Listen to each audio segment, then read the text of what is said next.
Hey everybody, Christian from Treasure Town here, and today we're going to be speaking about the 1951 penny. It's a wheat penny. They're normally worth a few cents, but there are some, whether it's an error, conditional rarity, or especially a variety where you're looking closely at the coin, that could have some potential to be more valuable. So that's what we'll be focused on. I have a PowerPoint presentation that I've prepared. It's going to be quick, concise, hopefully, and give you all of the approximate values along with clear photos so you're equipped with just what to look for in terms of what's known on these coins.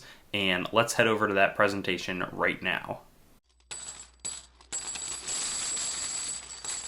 So here we've got our 1951 Lincoln wheat cent. We'll be covering everything: varieties, errors, proofs. Right here is a general overview on the wheat cent itself.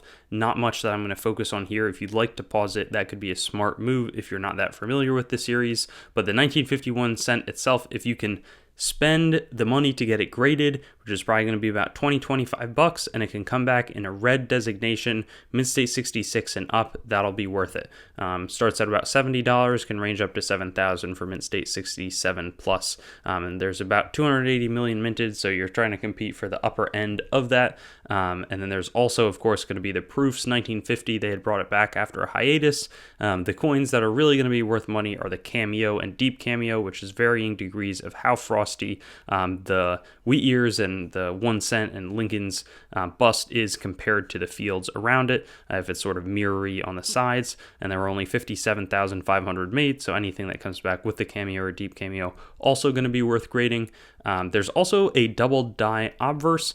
This one is seen clearly on the lower side of the B, the E, the R, T, and Y. These are not graded values. These are raw, and it's not a super common double die. So that's really the one that I would look for when you're dealing with 1951 Lincoln cents. Just a little bit of protrusion. Often it's just on one letter. I like how it extends across the B, E, R, T, Y. That's pretty nice. There's also a double die obverse when you're dealing with the proofs. Now, 1951 proofs are tough to come by, but I figured the video would be incomplete if I didn't include it. You can see the spread on the G, sort of the inside of the O, a little bit in the D, and then also sort of all through the truss, sort of in the northeast tops of the letters, and the values on this are pretty nice. In terms of some of the errors, here's a 1951 Lincoln cent. People pay up for the Lincoln cents uncirculated, like this one. You can see the date on it, which is really nice for collectors, and a clear, 40% or so of the remainder of the reverse sold for $200.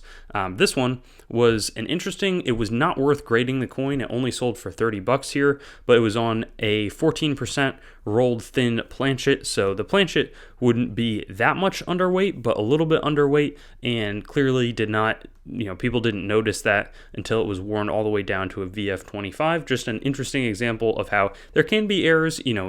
If you had it raw, maybe it's a $15 or $20 fine, but this could extend to any wheat penny. If something feels underweight, you can either see, maybe somebody artificially really did something to it, or it's just really worn, but there also could be an error component to it. And then lastly, you could have something that's struck on what looks like silver, often that's just plated, but especially if the coin is going to be tough, like it's not quite fitting, the lettering isn't fitting, and there's, it can be obvious if you're working with silver.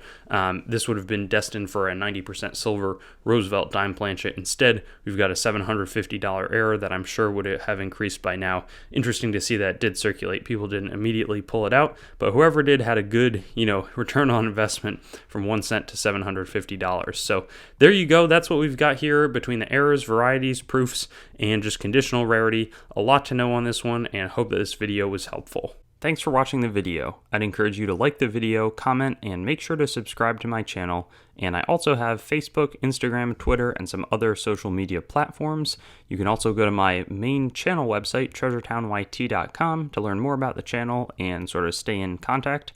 I also will eventually host all of these videos on coinsmetalscards.com, which will be both news, marketplace, and coin information. I do have the goal of eventually getting pretty much every US coin, date, mint mark, denomination on the channel with a similar video to the one that you just watched, and that will likely all be hosted there. And then I also have treasuretowncoins.com, which is sort of my coin dealing wing, coin dealing only entity that is a little bit less focused on content production. So thank you so much, and I'll look forward to seeing you on some of my other videos. I also have videos that are not just the date mint mark denomination recap in this format, so you can check some of those out, and I'll have fun seeing you there.